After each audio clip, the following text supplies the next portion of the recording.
now. Hey. Black label, how much? Ati? How much is black label? Like 4,500. How much? About 4,500. 4,500. Yeah. Tumeingia club saa 8. Tutoke saa 6. Atakunywa ngapi? Kama mbili. So on that budget, give it about 10 to 15,000. Yes. My friend. Wanaume wa kukava that kind of a budget. Wapi?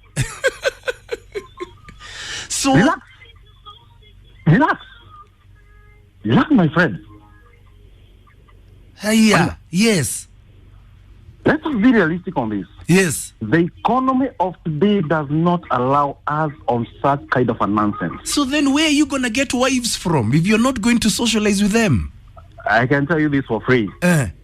These ladies are not there for anything to do with the relationship or anything to do with marriage.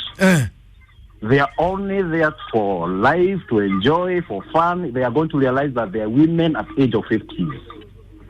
And we know this. And by the way, men wamechanuka. We are not engaging these ladies whereby at the to club.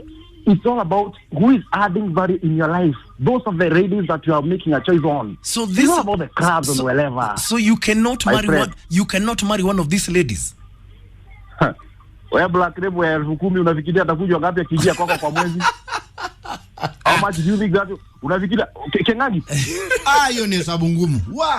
Kengangi, ni nyumba tutalipa ama ni black label? Wewe niambie. Ongezea mtoto ulipe shule, my friend, it is nothing about men being irrelevant. It's all about economics and being focused. Men are focused, my brother. Allah. Have a good day. Allah.